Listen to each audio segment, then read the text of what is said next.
Hello and welcome to this edition of Politics on FR24. On the menu today, an explosive issue, the head-to-toe garment worn by some Muslim women, known as the burqa or the niqab. A French parliamentary commission is currently holding hearings to decide whether a law banning the burqa in France should be adopted. So is the burqa compatible with a Western society? And is the law the best way to address the issue? In the second part of the program, we will broaden the debate to other European countries and discuss an initiative to ban minarets in Switzerland, a proposal to have Muslim holidays in Germany, and more generally, the question of how visible Islam can be or should be in the West. With me here today in duplex from Oxford, where he is a professor of Islamic studies at St. Anthony's College, is Tariq Ramadan. Hello, Mr. Ramadan. Hi. On the set is Nicolas Perruchot, who is a lawmaker from the New Centre Party and the vice president of the Parliamentary Commission on the Burqa. Hello. Hello. Also here on the set is Fouad Al-Obeid, who is an editorial writer for the Kuwait Times, based in Paris. Hello. And via satellite from Beirut, where she's an associate scholar at the Carnegie Middle East Center, is Amel Boubekeur. Hello. And thank you very much, all of you, for coming here live or via satellite. So last June, French President Nicolas Sarkozy delivered a maiden speech to both chambers of parliament. The most notable passage of the speech was about the burqa. So let's listen to what the French president said last June. The burqa is not a sign of religion, it is a sign of subservience.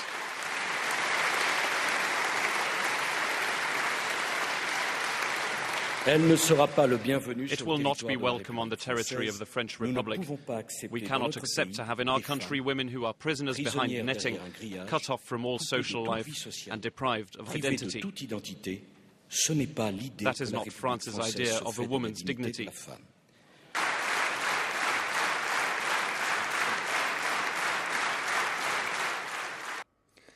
So immediately after that speech, a commission was set up to look into the issue and eventually recommend legislations. The hearings are ongoing and a final report is expected at the end of the year. So Mr. Perruchot, you're one of the vice president of the commissions. Where are we heading? Are we going towards a law banning the burqa?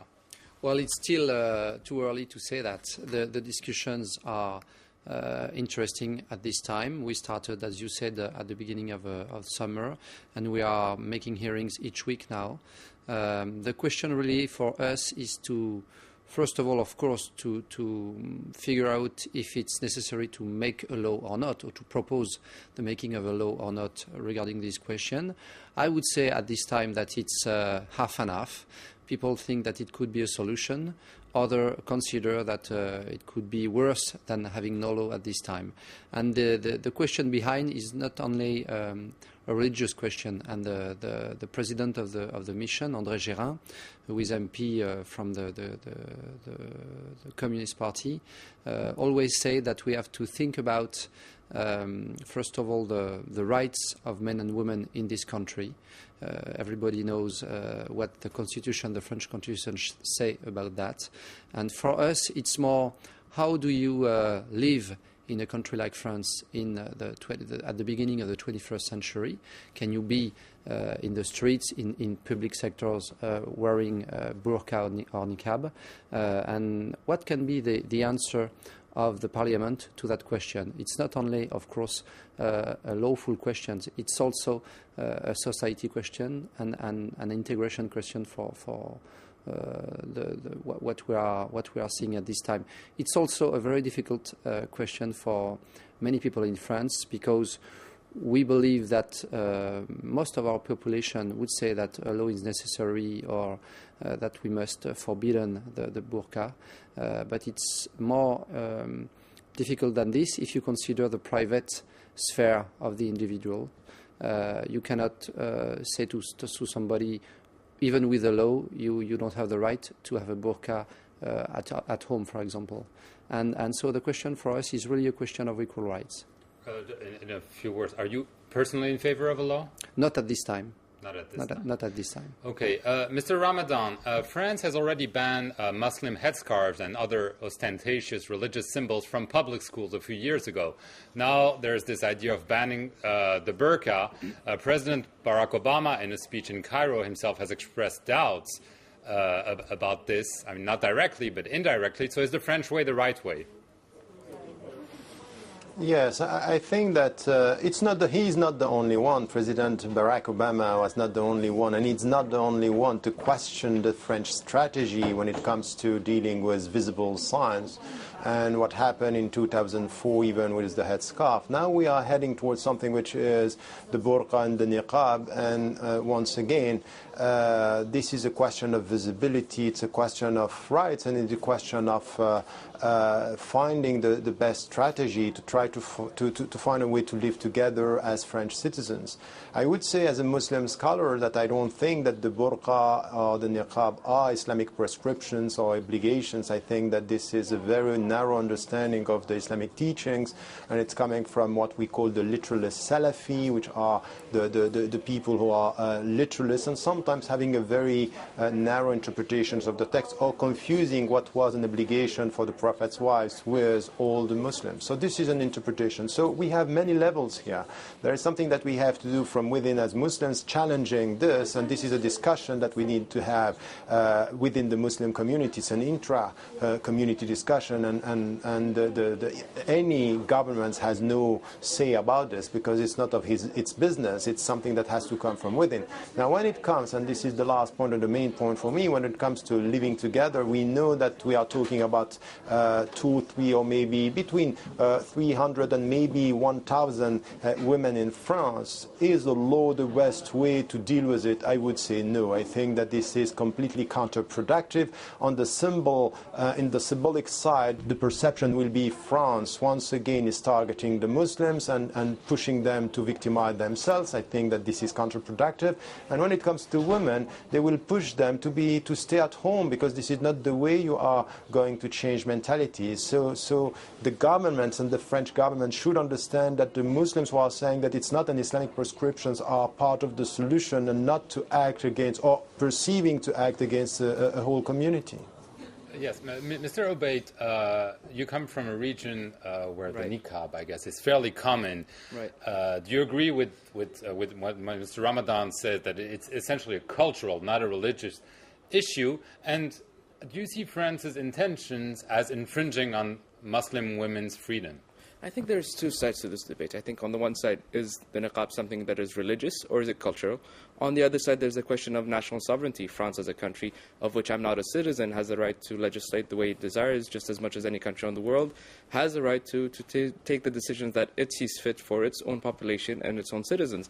And going back to the question of the niqab, I think if you look at, for example, in the holy site of Mecca, where is the shrine, where basically all the Muslims have to go there at least once in their lives, the niqab is not something that the women wear. I mean, they have to have their face uncovered and their hands uncovered. And even if you look at, for example, recently the Azhar chief who came up with this decision to ban the niqab because it's not Islamic per se, I think the question today, at least in France, has to do more with what the society is willing to accept. I mean, in terms of, is it threatening the way of life? Perhaps if the numbers are at 1,000, I don't think so. But the question remains is that what does the French government want to do with them? And I think that's a debate in itself. Ms. Boubekeur, let me ask you, there are various theories around the niqab or the burqa. Some say it is an illustration of women oppression. Others say, no, it's on the contrary, it's affirming one's identity. Others say it's actually defiance towards a society that's not accepting them. How would you classify what the niqab is today in France? Well, indeed, you have several interpretations. The interpretation of the President Nicolas Sarkozy was that the niqab is threatening women's rights. So that was clear. We are going to ban the niqab because it's not compatible with our view or our perception of women's rights. But indeed, on the ground, sometimes it has been interpreted totally differently. Let me remind you the case of this Moroccan woman who has been refused to be the French nationality because she was wearing the niqab, and the argument for that was that she was belonging or illustrating with her niqab an extremist Islamic ideology, which is Salafism. So you have also some people, especially in the UK, that's much more outside France. But the argument is also there in France, that it's a matter of identification and just a matter of security. I don't give you the child to his mother if I can see her face. But above all these arguments, one argument that is totally absent of the debate is women empowerment. And I think that's really the key of the debate. I mean, the niqab is now in France a rising phenomenon. That's very surprising for me as a sociologist, having studied Islam in France and Europe for 10 years. So it's a rising phenomenon. More and more young Muslim women are willing to wear the niqab, and the question is how and why. So the niqab, in my opinion, or the debate on the niqab will be successful and will be fruitful only if we go beyond the issue of the religious interpretation or the religious sense of the niqab. It is an Islamic choice, or it is not. It is something that is threatening women's rights, or it is not. It is a cultural versus religious and so on. I think we have to go or to start from the ground and to understand what is the meaning of the niqab for the woman and how we can transform it into, or transform these choices into a sign of, or at least in how we can promote strategies of empowerment instead of exclusion that is overwhelming the debates from a part and another. Okay, Mr.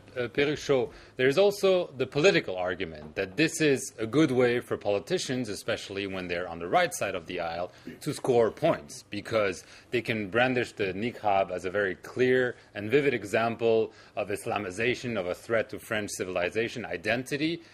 Are you concerned that the Commission might be used in such a way?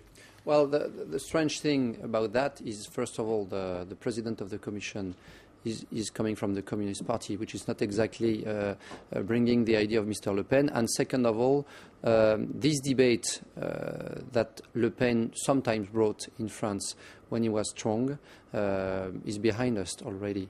So the question is really more a society question for us, and how we can answer to that. And of course, it's a question of rights and the perception of what and how can live a woman in the French Republic today, and can we accept that she's wearing a burqa? It was in the same way the discussions that we had 5 years ago. Mr. Ramadan was talking about the headscarf and the law that the Parliament voted 5 years ago in France, and we saw after this more women wearing headscarf, which was a way to say, well, even if there is the law, we don't care about that, and we want to have the headscarf with their scarf on our heads. So the question for us is quite difficult because of that. Of course, people in the Commission, I wouldn't say the majority, but people would like a law. But I'm not sure personally that it's the way to give the right message and the right answer to that question. Okay. Mr. Ramadan, I know you've written a few times about France's secular ideology, that it's an ideology and not so much an identity, and therefore it creates problems with religions in general and the Muslim religion in particular. Do you think this is an illustration of that? And do you sense that there might be some racism behind those initiatives? I think that, the problem that we have now with Islam and with the citizens and the Muslim citizens is really that we have the impression in the political discourse that it's coming as a ping-pong ball, and Islam is the ball between the parties. Because what happened is really Gérin, who is coming from the Communist Party, and others were just listening to Nicolas Sarkozy, the president, when he responded to Barack Obama saying, I'm supportive of what President Barack Obama was saying. So this came just after that. So we have this kind of, controversial issues that are coming when some needs to put the government in a bad situation. And I would say this is first not the way to solve the problem. And the second thing is that I would say Amal Boubekeur said something which is important about empowerment and in which way we have to promote women's rights. But I would say it's still a religious discussion. So the Muslims should come with something which is a very strong response to this by saying this is not Islamic, and in which way we are trying to educate the women on the ground and to help them to emancipate, to liberate themselves and to choose for themselves. And this is something which is the right question at the end of the day, why some women are coming back to this or to this very narrow interpretation in this society. And here we have the big question. The big question is that in France today, the perception is very difficult to be a Muslim citizen, men and women. The perception is always that we are targeting and Islamizing the social problems when we don't have to do this. We have to deal with equal rights. And when we speak about equal rights, let us speak about the true rights of the people who get to get the same jobs and to get the same salary and not to face discriminations and not to have this strategic distraction from or diversion from the true issues and to talk about the burqa with hundreds of women being involved in the process. While I'm not minimizing the problem, I'm saying that we need to have this discussion, but not by forgetting the true problems that France is facing today. But do you agree that beyond the law, that the burqa in itself is a problem? I mean, if one of your daughters or someone from your family was wearing one, what would you tell her? No, more than that, I think as a Muslim scholar, I wrote that this is not Islamic, and those who are promoting that are promoting a very wrong interpretation of Islam. But I'm not going to use the law to change mentalities. I'm going to go for education, to be on the ground, and to be able also to talk to these women by telling them in which way we have many interpretations. It's education that you go beyond that. It's empowerment and emancipation, intellectual emancipation, not forbidding or coming with enforcing laws that are counterproductive. This is a very narrow understanding of how the society can improve and how we are going to live together. It's not through laws, it's through mutual understanding and education. Mr. Al-Obeid, quickly, do you sense that the niqab or the burqa dispute after the veil is a new form of racism? I'm not sure it's a new form of racism. I'm not sure exactly what your question is. Is it in France you're thinking it's racism? In France. Well, perhaps not. I mean, it's an ostensible symbol of faith. And I'm not even sure, in my own interpretation of Islam, I don't think it's part of the religion. And I think, really, the burqa is a statement. And as the deputy said earlier on, when they passed the law, more women veiled themselves. I'm not sure that really has to do much with their faith. I mean, it has to do with the faith, obviously, but I'm sure perhaps it's a reaction to the law itself. And in that sense, I see the burqa as a statement, a political statement of these women in some part, and an obligation enforced upon them by their husbands on the other part. And there are some women that say that it is my choice and I want to do that. And it's fine, but at the end of the day, if it's not a religious symbol, and in a country such as France, or any other country, I keep on saying, that has the right to decide what it wants or what it doesn't want in its own country, the debate remains to be a national one, and I think foreign intervention could enhance the debate, but at the end of the day, it's a national one. Okay, we have to leave it at here for the first part of the program. Thank you very much. Stay tuned. We'll be back just after the news.